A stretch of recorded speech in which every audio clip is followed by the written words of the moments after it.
La violència masclista envers les dones és un dels problemes més greus que pateix la humanitat i afecta a totes les classes socials i a totes les edats. I és feina de totes i de tots erradicar-la totalment, perquè una sola víctima ja és excessiva i inassumible. Hem d'acabar amb el patriarcat que socialitza les dones, sobretot les més joves, en la por, la coacció, l'opressió, la culpabilització de les supervivents i la mort. Hem de seguir trencant els silencis que acaben matant.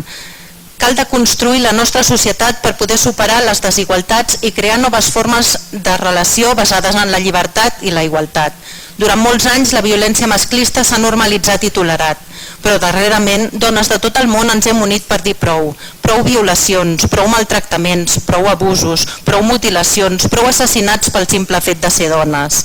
Aquest any a Catalunya, en els 3 primers trimestres, segons dades de feminicidi.cat, hi ha hagut 14 assassinats masclistes. A Cornellà, tristament, també hem patit aquesta xacra, la Cristina Ortiz, de 28 anys, que va ser assassinada el 21 de setembre. La sororitat del moviment feminista ha crescut moltíssim. S'han reforçat els lligams de solidaritat i fraternitat entre les dones. S'han creat espais segurs per compartir experiències, interessos i preocupacions, però encara hi ha molta feina per fer.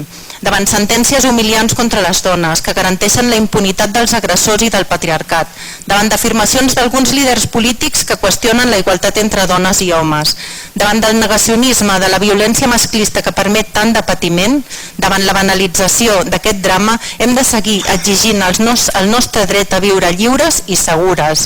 Hem de fer que el crit "jo sí que et crec i no estàs sola" ressoni a tot arreu.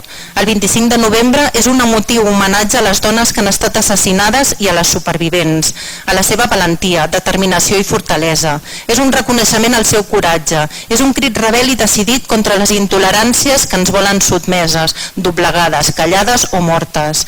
El moviment feminista és imparable, ens agermana a totes. És un crit d'esperança que ens fa avançar amb pas ferm, reclamant, exigint i defensant el nostre dret a viure lliures, segures i iguals. La lluita contra la violència masclista ens pertoca a tota la societat, a les dones i als homes. Falten més compromisos com els de l'Oriol de Balanzó, que el 25N va afirmar: "Em comprometo a recordar-nos cada dia que la violència masclista és responsabilitat dels homes i que sent nosaltres qui l'exercim, som nosaltres qui l'hem d'erradicar i de combatre en tot moment." Evidentment, com no podria ser d'una altra manera, signem aquesta moció i reivindiquem que en casos com aquests és important que tots els partits polítics, a banda de les nostres ideologies, treballem conjuntament per erradicar aquesta xacra. Els punts 2 i 3, que ja constaven a la moció de 2018 i que no s'han portat a terme, vam demanar que s'incloguessin i que hi hagués el compromís de realitzar-los. Organitzar unes jornades, taula rodona o acció formativa sobre el tractament als mitjans de comunicació de la violència masclista. Promoure l'organització d'una jornada professional en l'àmbit de la justícia per analitzar les respostes jurídiques i legals que s'estan duent a terme. Insistim en la necessitat de realitzar una campanya de sensibilització contra la violència masclista, que impliqui tot el teixit associatiu, educatiu i tots els espais de la ciutat. Creiem necessari oferir cursos a la ciutadania per saber com ajudar a les persones que pateixen aquestes violències.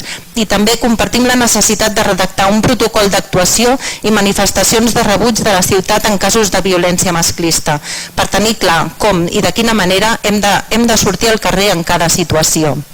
I ens fem nostres les paraules de la Carme Forcadell i de la Dolors Bassa. Som feministes perquè som republicanes i som republicanes perquè som feministes. I cridem ben fort: si en toquen a una, ens toquen a totes.